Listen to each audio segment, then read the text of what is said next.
साहब। तेरा ऑटो है ये? हाँ जी साहब, मेरा ऑटो। चालान कटेगा इसका। वो देख, नो पार्किंग का बोर्ड लग रहा, कागज ले गया इसके। साहब जी, आप चालान मत काटिए, मैंने ऑटो पार्क नहीं की थी। वो तो मुझे प्यास लगी थी तो मैं थोड़ा पानी लेने गया था। ऐसा है? तेरे कागज दिखा, और पॉल्यूशन के कागज भी, समझ गया? साहब जी, मैं तो खुद अभी थाने ही जा रहा था बस। आज सुबह मेरे ऑटो में से मेरा बैग किसी ने चुरा लिया। उसमें 5,000 रुपये नगद और सारे कागजात थे साहब जी। वो तो कड़कती धूप में पानी के लिए रुका, इतने में आप आ गए। खुद्दू लगा रहे तू है? तेरे जैसे 100 देखता हूँ मैं दिन में, समझ गया? गाड़ी के कागज नहीं, कुछ नहीं, बहाने बना रहा है मेरे आगे। 15,000 का चालान कटेगा तेरा इसका। 15,000 सब? 15,000 का चालान? और तेरे पास ऑटो के कागज नहीं, पॉल्यूशन नहीं, और नो पार्किंग में और खड़ा कर रखा है तूने। इतने तो बनते हैं भाई। साहब जी, गरीब आदमी हो साहब जी, इतने पैसे कहाँ से लाऊंगा? इतनी तो मेरी कमाई भी नहीं है सब। ऐसा है? ये रही तेरी चालान की पर्ची, कल जमा कर दियो इसे, नहीं तो ऑटो बिठा ले जाऊंगा तेरा, समझ गया? साहब जी, मैं गरीब आदमी हूँ साहब। साहब मेरी बात तो सुनिए आप साहब।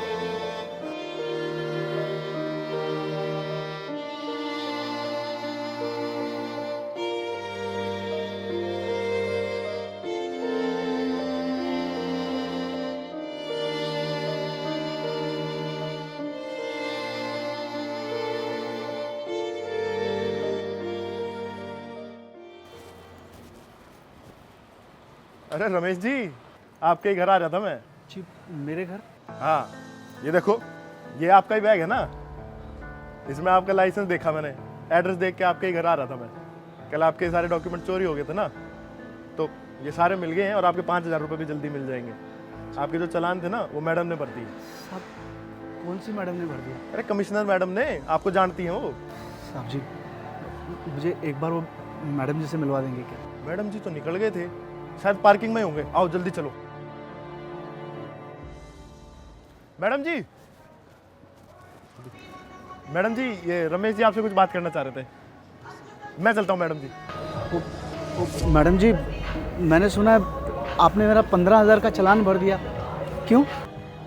आपने जानबूझकर नो पार्किंग में ऑटो तो पार्क नहीं किया होगा ना? आप मुझे इतनी अच्छी तरह से जानती हैं? मैं आपको बहुत अच्छे से जानती भी हूँ और पहचानती भी हूँ। मैं सबको भूल सकती हूँ, लेकिन आपको नहीं भूल सकती। कंफ्यूज मत होइए, ये फोटो मुझे आपने ही दी थी। मैंने? जी। भैया, रॉबर्टगंज चलोगे? वो बच्ची का एग्जाम है, लेट हो रहा है। अरे हाँ हाँ सब, आप बैठिए ना। भैया कितने रुपए? अरे भैया, बच्ची को एग्ज़ाम के लिए लेट हो रहा है, आप बैठिए ना।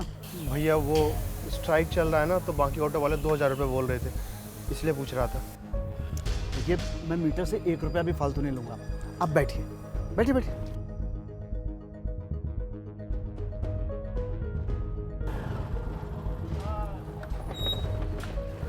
लीजिए साहब, आ गया आपका स्कूल सेंटर। ये लो भैया आपके 300 रुपये।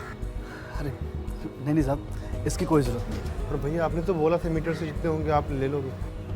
भाई साहब, वो तो मैंने इसलिए कह दिया था कि बच्ची को एग्ज़ाम के लिए लेट हो रहा था, और आप मेरी बात ही नहीं सुन रहे थे। देखिए, मैं उन लोगों में से बिल्कुल भी नहीं हूँ जो किसी की मजबूरी का फ़ायदा उठाते हैं। मेरा भी एक बेटा है, सिर्फ आपकी बच्ची की उम्र का। भाई साहब, मैं खुद तो पढ़ लिख नहीं पाया, लेकिन चाहता हूँ कि मेरा बेटा पढ़ लिख के एक बड़ा आदमी बन जाए। अरे बेटा, आप यहाँ खड़े खड़े हमारी बातें क्या सुन रहे हो? आप जाओ, एग्ज़ाम के लिए लेट हो रहा है आपको। और बेटा 1 मिनट, बेटा ये अपने साथ रख लो, भगवान आपके एग्ज़ाम में आपको सफलता देंगे। भैया आप ये पैसा रख लो प्लीज़। अरे साहब,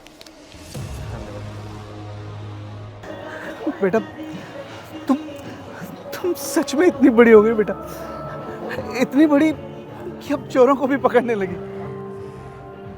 बेटा, तुमने आज मेरी बहुत बड़ी मदद की है, मैं तुम्हारा ये एहसान कभी नहीं भूलूंगा।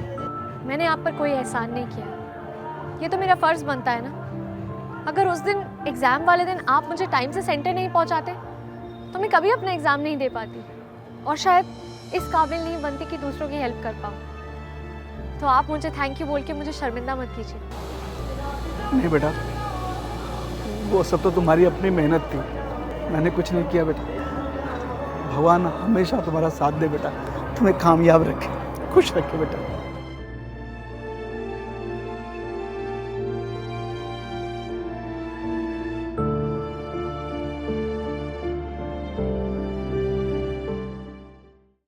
If you are going through any psychological or relationship problem, then you can join our positivity group by the name of Nijo Positive. It's a community counseling group wherein you can submit your problems anonymously and people in the group will try to solve it or support you with positivity. The link is in the description below. Thank you. Bye-bye.